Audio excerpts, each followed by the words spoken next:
Discover the latest health tips, expert advice, and inspiring stories. This is the Health Channel Podcast. Your journey to better health starts now.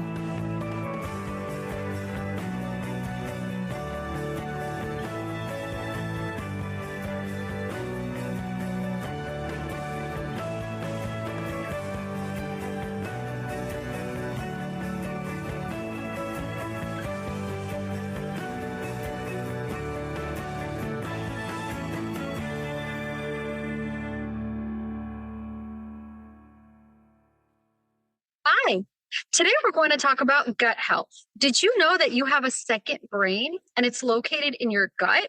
Yeah, your gut. Can you believe it? Well, I know it's hard to believe, but it's true. Your gut actually begins at your mouth and ends at your rectum. And it's responsible for so many complex mechanisms: digestion, absorption, excretion, and it has an effect on so many parts of your body, like your immune system, your energy levels, even your mental health. Can you believe it?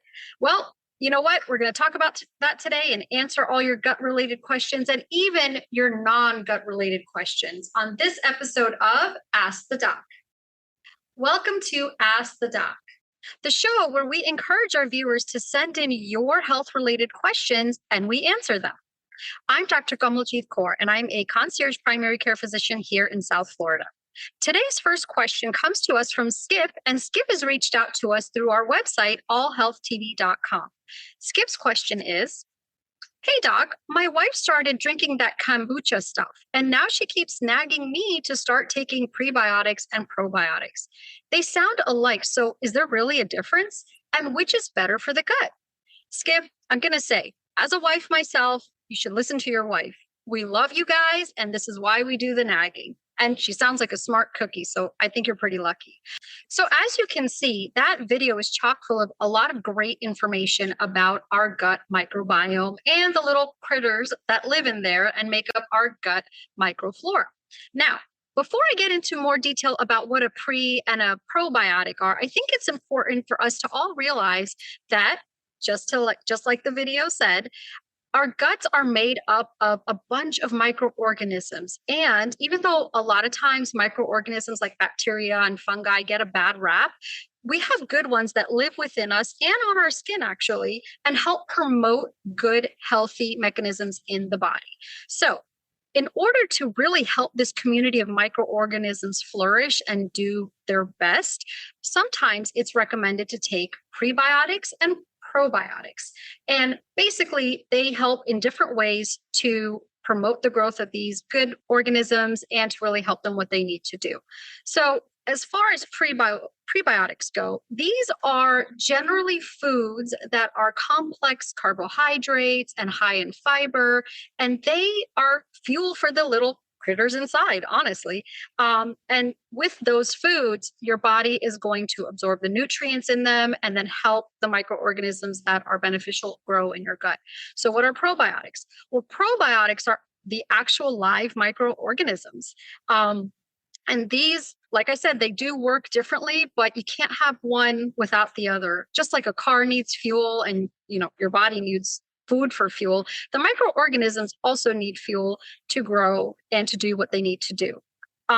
Did you also know that these microorganisms are so helpful, not just for digestion and making sure you have a bowel movement on a regular basis, but they help with mechanisms in optimizing your immune system, your mental health, your cardiovascular system, your endocrine system, your nervous system, pretty much everything. So you really, really want to make sure that you're doing what you can and living a healthy lifestyle so you're getting those probiotics and those prebiotics naturally. Now, how do you do this? Eat healthy, plant-based foods, exercise regularly, sleep adequately, minimize your stress levels. Basically, try to be as healthy as possible. So let's go to our next question now. And this one comes to us from YouTube, and this is from Davina. Davina asks, "Hi, Dr. K. My husband, Andy, is currently on antibiotics. So my sister calls and says he should be eating yogurt while he's on the antibiotics. Andy's not a big fan of yogurt, so I'm wondering why he needs it." Davina, that's a wonderful question. And your sister is absolutely right. Now, while it may not be necessarily to just have yogurt. The theory behind this is for him to have some kind of probiotics while he's taking antibiotics. Now, most of us are familiar with antibiotics, right? You have an infection and it's usually caused by a bad bacteria. So the doctor gives you antibiotics to help fight it off and help kill those bad bacteria. And what happens, and this is unintentional, of course, but when you're taking an antibiotic, not only are you getting rid of the bad bacteria, but you're also getting rid of the good bacteria on your body and in your gut. And that can lead to some unwanted side effects, as some of us have probably experienced, like diarrhea, abdominal cramps, or nausea, and just not feeling great when you're on an antibiotic, even though you think this is getting rid of my infection, right? You're supposed to be feeling better. So that's kind of the unintended consequence of antibiotics. Now, we recommend that while patients are on antibiotics, they also take probiotic. And that could be in the form of yogurt with live cultures. It could be through kefir, fermented foods like sauerkraut or kimchi. There's a whole variety of them, but I'm going to be honest with you. Personally, yogurt is probably the easiest one to down. When you're not feeling well, you really don't feel like eating much, right? So some of those other foods might be too much for your palate. So yogurt is kind of benign. And when you are taking any form of probiotic with an antibiotic, we recommend taking it maybe about an hour or two, ideally 2 hours after or before taking your antibiotic, because you don't want them to kind of cancel each other out, right? So you got to be mindful of that. All right, let's see. We have another question here, and this one comes to us through our website again. I hope you guys had a chance to go on the website, allhealthtv.com. There's a lot of great information on there, and you can also send us your questions through there. This one comes to us from Monica Lynn. And, it looks like we're going to change lanes here a little bit.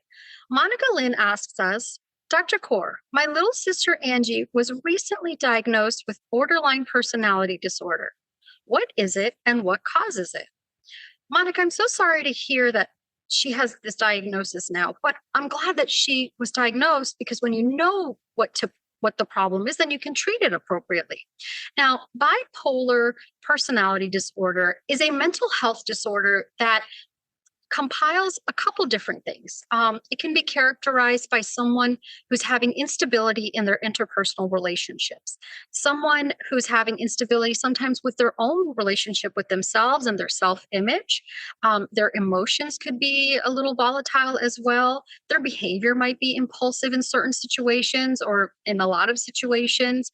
But overall, the set of symptoms starts to really limit the person's day-to-day routine and their life in general. And that's when it starts to cause significant impairment, and we define it as bipolar personality disorder.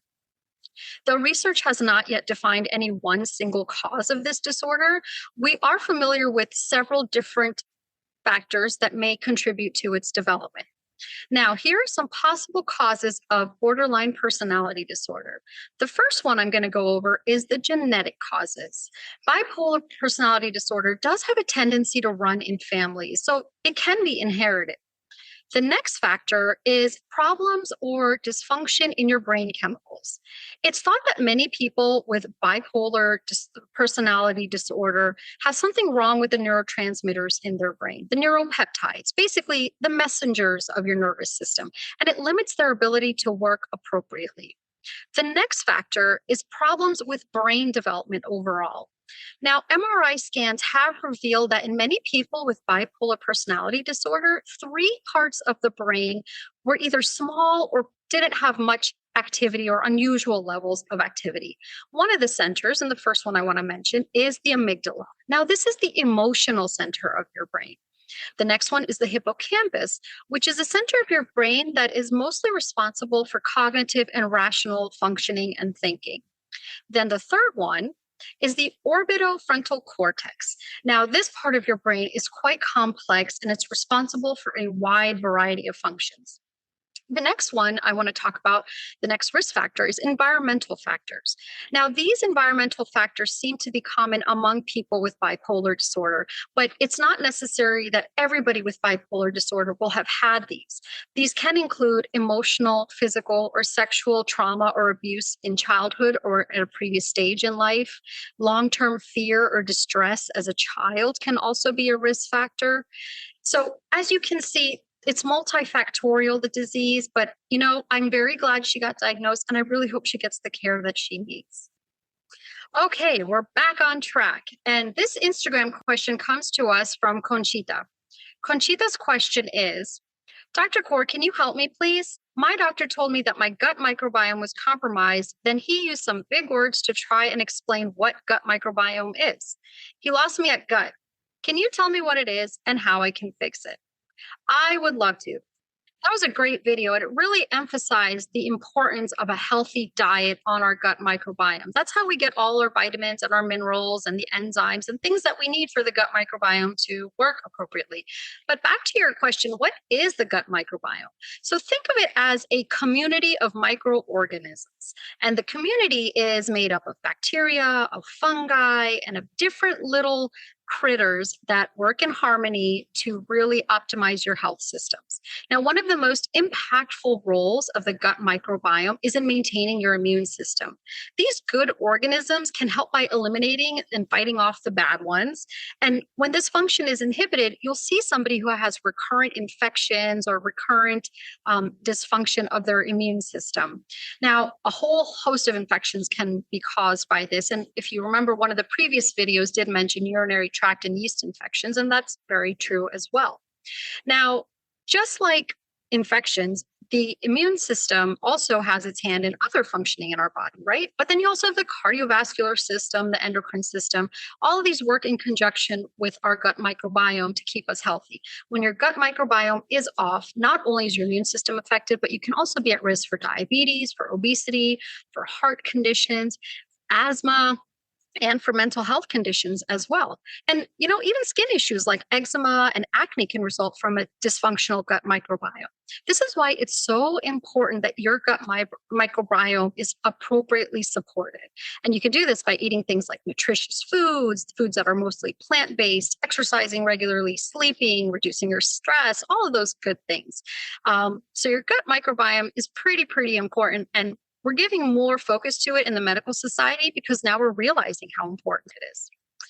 All right, friends, it looks like we finally have a Facebook question, and it's from Butch.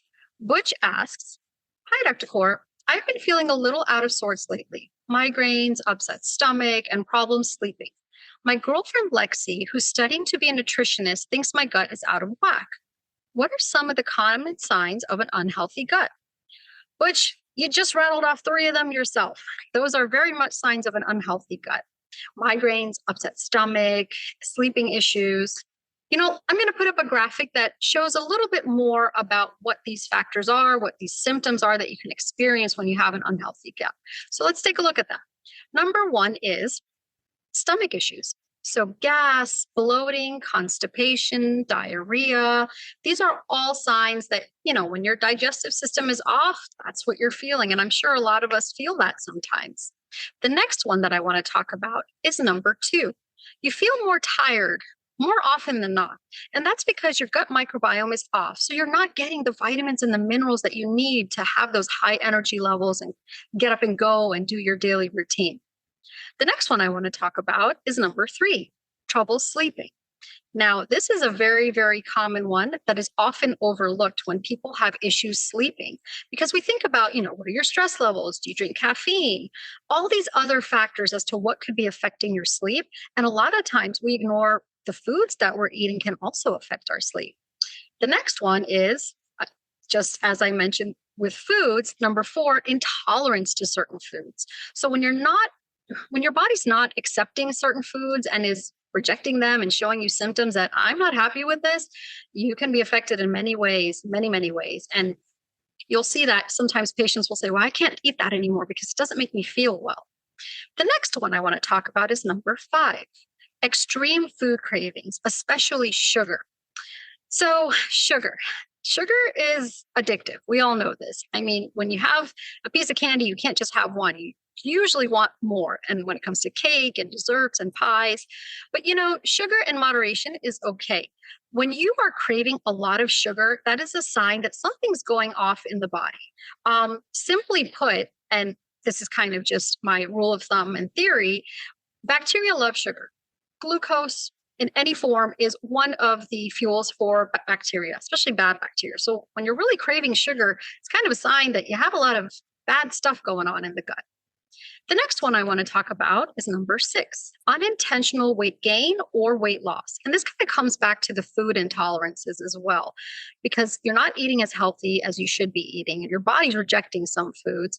Well, then naturally your weight is going to fluctuate as well. And this may be drastic, 5 to 10 pounds, or maybe just 1 to 2 pounds. Any kind of a weight change can be a sign that your gut microbiome is a little bit off. The next one, which may surprise you, is number 7, and these are skin irritations. So like I mentioned earlier, eczema, acne, these are some of the signs that your body is reacting to something and something's going on inside that just isn't sitting well. The next one is something that we see very commonly, and something that you mentioned is number 8, migraine headaches. I know people who have migraines, and migraine headaches can be very, very easy to trigger. So one of the first things we tell people who have been diagnosed with migraines or who fight lifelong migraines is watch what you eat, because certain foods can trigger them. And each individual patient that I have who has migraines can usually tell me, oh, I can't drink red wine. That sets off my migraines. Or I can't do this. That sets off my migraines. So really, that your body, is in tune with all the gut microbiome and the bacteria in there and the effects that it can have. The next one we've talked a little bit about, the immune system. Number 9, that falls under autoimmune conditions. Did you know that almost 70% of your immune system is in your gut? So it's needless to say that when you're having an imbalance of your gut microbiome, that's going to affect your immune system and may even lead to some autoimmune conditions. And the last one, which is definitely not least, number 10, is frequent mood changes. As we've mentioned, having an alteration in your good gut microbiome, bacteria, and fungi can definitely affect how your mood feels. Now, these are all signs that something is going on in the gut, right? And we really, again, emphasize that the best way to prevent this or to treat it is by eating healthy and promoting those good bacteria from flourishing. So just imagine, 70% of your immune system is in your gut. Some studies have shown that you have more neurons and nervous system receptors in your gut than you do in your spine even. So you can imagine when it's out of whack, you're going to feel all sorts of things. Now let's get to our next question. And we have a really interesting one here from Facebook. And this comes to us from Maris, who asks, Dr. Kaur, I've been diagnosed with hand, foot, and mouth disease. Can you please tell me how long it's going to take for my horrible sore throat to go away? I'm on day 5 and it's just not improving. I'm so sorry to hear that, Maris. Hand, foot, and mouth it's annoying, honestly. It's a benign condition, so your body will heal it on its own with time. And generally, like most other viruses, that takes about 7 to 10 days. But it is annoying and it's sometimes very difficult to go through. So I feel for you and I wish you a speedy recovery. Now, what can you do to help aid that recovery? Well, you want to eat healthy, you want to stay hydrated, you want to be well rested, but you can also sometimes take over-the-counter medications like Tylenol or ibuprofen. You want to check with your PCP though, because sometimes it's not safe for you to take those medications depending on your other health conditions. So definitely ask your doctor. Unfortunately, we haven't found one particular antiviral medication that treats this condition. But luckily, like I said earlier, it is benign, and most of the time, a healthy body can fight it off on its own. It's just annoying. I'm so sorry. We've got another question from our website, allhealthtv.com. Like I said earlier, I hope you guys are checking out the website. It's got a lot of great information. This question comes to us from Kalista. And Kalista asks, Dr. Kaur, I've been having some stomach issues lately. So I went to my GI guy and I told him that in addition to the usual stomach stuff, I was also feeling kind of anxious and depressed. He said that my gut could have something to do with it. Does that seem as crazy to you as it does to me? Kalisa, I know it may seem strange, but he's very much right. There's definitely a correlation between your gut microbiome and your mental health. Did you know that serotonin, the happy hormone, is primarily produced in your gut? Wow. I'm not going to lie. We weren't taught that when I was in medical school eons ago. But more and more research has been coming out in the last decade that proves this. So it's no wonder when your gut is off, your mental health is totally off. And again, how do we treat it? We got to restore that gut microbiome. Now, in addition to serotonin, another neurotransmitter called GABA, which a lot of us are familiar with, is also highly regulated by the gut microbiome. When your serotonin is off, because your gut microbiome is off, you may experience symptoms of a depressed mood. When your GABA is off, because your gut microbiome is off, you might experience symptoms of anxiety, panic disorder, and honestly, it's also been linked to conditions like schizophrenia and ADHD. So as you can see, it's really important to have a healthy lifestyle to foster that healthy gut microbiome. All right, it looks like we're going to take a detour again with this next question. And this one comes to us from Denise. Thank you for sending in your question, Denise. And Denise asks through our YouTube, here we go. Dr. Kaur, I'm supposed to get a fluoroscopy next week. And I want to know how soon after the procedure can I return home on a train with a responsible adult? Thank you. It's my pleasure to help answer this for you, Denise. Now, speaking of fluoroscopies, this is a procedure. I want to kind of back up a little bit and tell our viewers who may not know what it is. It's a test that we use to evaluate various parts of the body. And even though it's simple, it's non-invasive, and it's a painless test, it can take anywhere from 30 minutes to 2 hours. So it really depends on what part of your body the test is looking at and evaluating in order to determine what you're going to undergo during the test. Are you going to be sedated? Because sometimes that's a necessity. And what to do afterwards. For instance, if you are sedated, then your instructions for after the test are going to be different from somebody who had a 30-minute test and didn't need to be sedated. Either way, this is something I encourage you to talk to your ordering or performing physician with. They're going to be the best apt at giving you the recommendations that are personalized to you. Either way, I hope your fluoroscopy and your testing goes well and everything comes out just clean. Now, we have another question that came through to us from our website, and this one comes from Zuriel. Excuse me.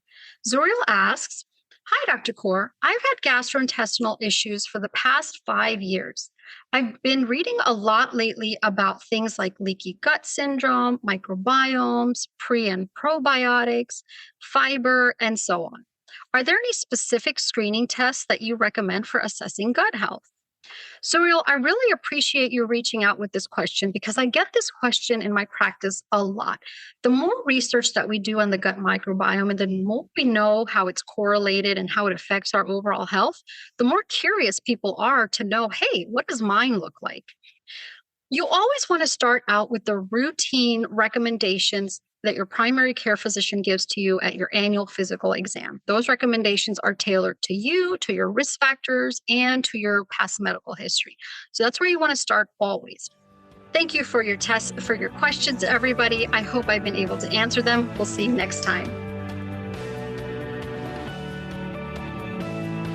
Thank you for listening to the Health Channel podcast. We hope this information has been useful. However, please remember that only your doctor can advise you about what is best for you. Do not start, modify, or suspend treatment based on anything you have heard on this podcast. Please join us again soon.